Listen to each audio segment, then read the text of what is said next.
Good morning बच्चों। आज मैं आप लोगों को हिंदी व्याकरण पढ़ाने जा रही हूँ। इसके पहले मैं आपको पढ़ाई थी भाषा सेतु में पाठ 5 जो कविता थी माँ कह एक कहानी। मैथिली शरण गुप्त के द्वारा लिखी हुई ये कविता काफ़ी अच्छी है और मुझे उम्मीद है कि आप लोग इसे अच्छी तरह समझ गए होंगे और पूरी कविता को अब तक आप सभी लोग याद भी कर लिए होंगे। बच्चों, कविता को याद करना बहुत ज़रूरी है और ये कविता इतनी अच्छी है कि आप लोग को तो खुद से मन में ऐसा विचार आना चाहिए कि इसे पूरे मन से अच्छी तरह याद करें। तो मैं उम्मीद करती हूँ कि आप सभी बच्चे इस कविता को याद कर लिए होंगे और जो बच्चे अभी तक इसे याद नहीं किए हैं वो ज़रूर इसे याद कर लें। आज मैं आप लोगों को पढ़ाऊँगी हिंदी व्याकरण। व्याकरण क्यों पढ़ना है हम सबों को, व्याकरण का हमारे लिए क्या महत्व है, इन सारी बातों को मैं पूर्व में भी बता चुकी हूँ और आज भी मैं आप लोगों को बता रही हूँ। व्याकरण हमारे लिए बहुत ही आवश्यक है। व्याकरण हमें ज्ञान सिखाता है बोलने के लिए, पढ़ने के लिए, लिखने के लिए। इसलिए व्याकरण की जब हम परिभाषा करते हैं तो व्याकरण की परिभाषा होती है कि व्याकरण वह विद्या है जिससे हम शुद्ध शुद्ध पढ़ना, लिखना और बोलना सीखते हैं। व्याकरण हमें सिखाता है कि किस प्रकार हमें शुद्ध बोलना चाहिए, किस प्रकार हमें शुद्ध लिखना चाहिए, किस प्रकार हम किसी भी बात को शुद्ध शुद्ध बोलकर, लिखकर लोगों के सामने व्यक्त कर सकते हैं। इन बातों की जानकारी हमें कौन देता है? तो व्याकरण। तो अब आप समझ गए होंगे कि व्याकरण का हमारे जीवन में काफ़ी महत्व है। व्याकरण में इसके पूर्व में आप लोगों को पढ़ाई हूँ भाषा, वर्ण, वाक्य, शब्द, लिपि, संज्ञा, सर्वनाम, सारी चीज़ पढ़ा चुकी हूँ। इसके पहले मैं कारक भी आप लोगों को पढ़ाई थी, लेकिन आज जो पढ़ाने जा रही हूँ वह है क्रिया। इसे भी मैं पूर्व में पढ़ा चुकी हूँ, लेकिन आज मैं फिर से इसका पुनरावृत्ति कर रही हूँ। आप लोग ध्यानपूर्वक हमारी बात को सुने और समझने का प्रयास करें। क्रिया किसे कहते हैं? क्रिया का मतलब ही होता है बच्चों काम। क्रिया का मतलब होता है काम, चाहे वो किसी भी प्रकार का काम हो। आना जाना, खाना पीना, उठना बैठना, देखना सुनना, जितनी सारी काम है उसे हम क्रिया कहते हैं। और जब हम क्रिया की परिभाषा कहते हैं तो क्रिया की परिभाषा हो जाएगी जिससे हमें किसी काम का करना या होना समझ में आए, उसे हम क्रिया कहते हैं। एक बार मैं फिर से आपको बता रही हूँ कि जिससे हमें किसी काम का करना या होना समझ में आए उसे हम क्रिया कहते हैं। जैसे आना जाना, उठना बैठना, खाना पीना, स्नान करना, बात करना, ये सारी क्रियाएं हैं। क्रिया के मूल रूप को हम धातु कहते हैं। क्रिया के मूल रूप को क्या कहते हैं? क्रिया के मूल रूप को हम धातु कहते हैं। जैसे लिखना क्रिया है तो इसका धातु हो जाएगा लिख। पढ़ना क्रिया है तो पढ़ना क्रिया का धातु हो जाएगा पढ़। अब मैं आपको बताऊंगी क्रिया के भेद के बारे में कि क्रिया के भेद कितने प्रकार के हैं और वो क्या है। तो क्रिया के भेद 2 प्रकार के होते हैं। क्रिया के भेद कितने हैं? 2। एक है सकर्मक क्रिया और दूसरा है अकर्मक क्रिया। एक क्या है? सकर्मक क्रिया और दूसरा है अकर्मक क्रिया। सकर्मक क्रिया और अकर्मक क्रिया क्रिया तो आप समझ गए कि क्रिया का मतलब काम हुआ। अब यहाँ पर है सकर्मक और अकर्मक। अभी मैं आपको जो बात बताने जा रही हूँ, बड़ी ध्यान से आप हमारी बात को सुनेंगे तो मैं समझती हूँ कि कभी भी आपको रटने की ज़रूरत नहीं होगी, कभी भी नहीं।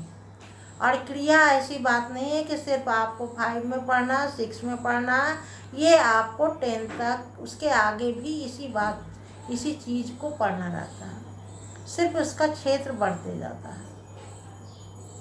तो बच्चों ध्यान से सुने, सकर्मक और अकर्मक क्रिया के 2 भेद हैं। सकर्मक, सौकर्मक, सौ का अर्थ होता है साथ, और कर्मक यानी कर्म जिसमें साथ हो। बहुत छोटी सी बात है और बहुत बड़ी बात है। सकर्मक यानी जिसमें कर्म साथ हो, उसे हम सकर्मक क्रिया कहते हैं। अब आपको पता नहीं, मालूम है या नहीं कि कर्म किसे कहते हैं। मैं सारी बातें बता चुकी हूँ, फिर भी आपको स्मरण है या नहीं है। स्मरण है तो बहुत अच्छी बात है, नहीं है तो आप फिर से ध्यान से हमारी बात को सुने। सकर्मक यानी जिसमें कर्म साथ हो। तब ये कर्म है क्या?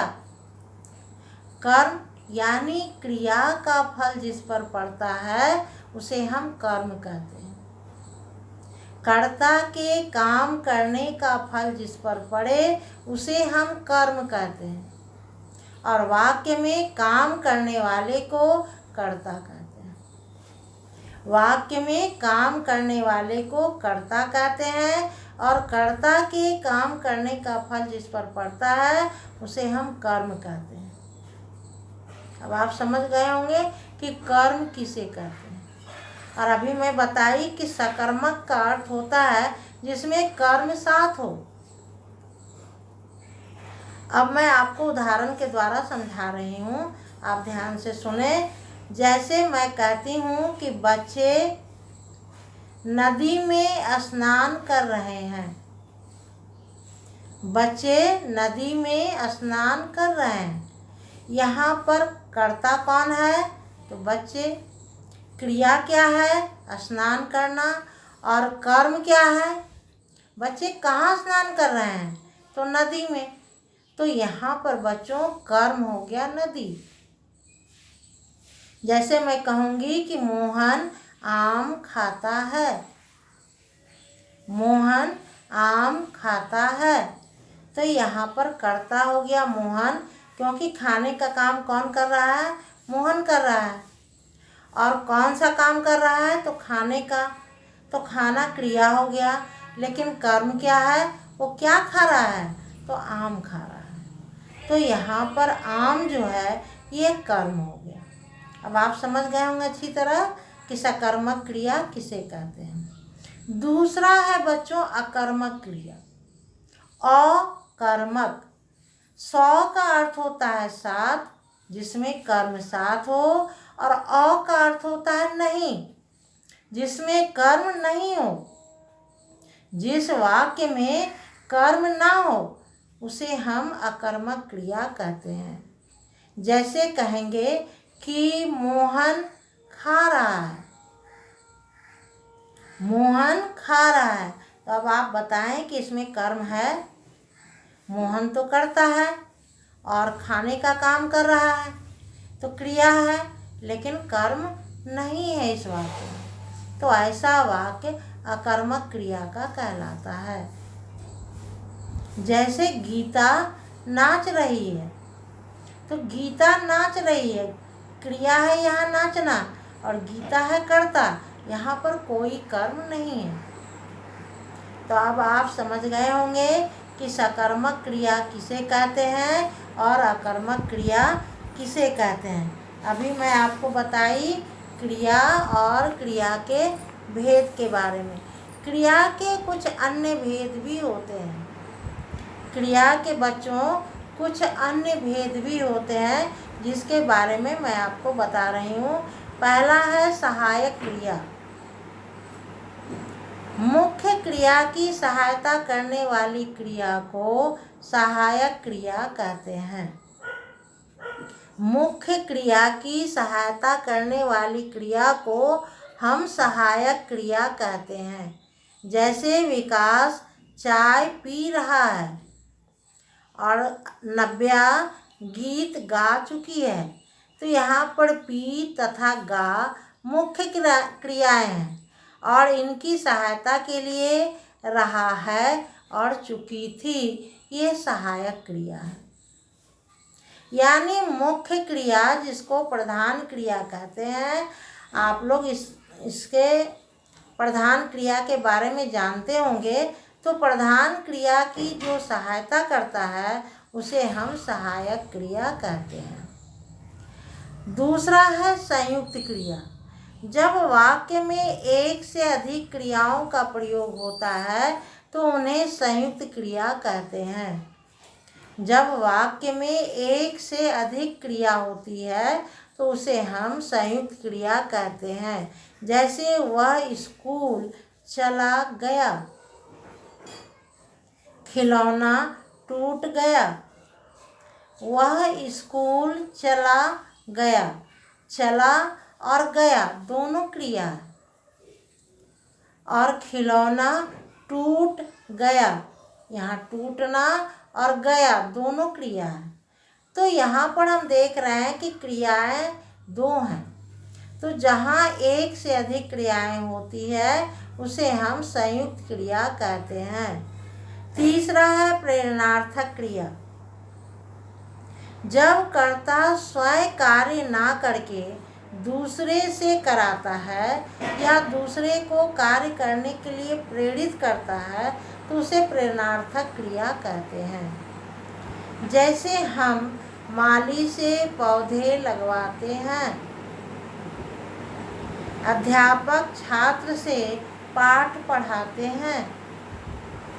हम माली से पौधे लगवाते हैं, हम स्वयं उस काम को नहीं कर रहे हैं बल्कि माली के द्वारा हम काम करवा रहे हैं।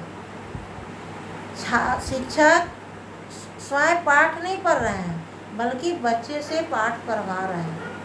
तो यहाँ पर प्रेरणा के द्वारा कार्य करवाया जा रहा है, तो इसे हम प्रेरणार्थक क्रिया कहते हैं। और चौथा है पूर्वकालिक क्रिया। जो क्रिया मुख्य क्रिया से पहले समाप्त हो चुकी होती है, जो क्रिया मुख्य क्रिया से पहले समाप्त हो चुकी होती है उसे हम पूर्वकालिक क्रिया कहते हैं। जैसे फूलदान गिरकर टूट गया, फूलदान गिरकर टूट गया। पानी बरसकर निकल गया, पानी बरसकर निकल गया। तो यहाँ पर गिरकर और बरसकर दोनों क्रियाएं पूर्वकालिक क्रियाएं हैं, क्योंकि ये क्रिया पहले हो चुकी है। फूलदान गिरकर टूट गया, तो टूटने से पहले वो गिरा और गिरना भी एक क्रिया है। तो ऐसे क्रिया को हम पूर्वकालिक क्रिया कहते हैं। और पांचवा है द्विकर्मक क्रिया। जब वाक्य में दो कर्म होते हैं, जब वाक्य में दो कर्म होते हैं तो उस क्रिया को द्विकर्मक क्रिया कहते हैं। जैसे माँ ने बच्चे को दूध पिलाया, माँ ने बच्चे को दूध पिलाया। यहाँ पर बच्चे और दूध दो कर्म हैं, तो इस प्रकार इसे हम द्विकर्मक क्रिया कहते हैं। तो बच्चों, अब आप लोग समझ गए होंगे कि क्रिया किसे कहते हैं, क्रिया के भेद कितने हैं और अन्य प्रकार की क्रियाएं कितनी हैं। तो आप लोग इसे आज अपनी पुस्तक निकाल कर उसे पढ़ेंगे और पढ़कर अपने से इसे समझने का प्रयास करेंगे। वैसे मैं जो कुछ भी आपको समझाई हूँ आप उसे अच्छी तरह समझ गए होंगे।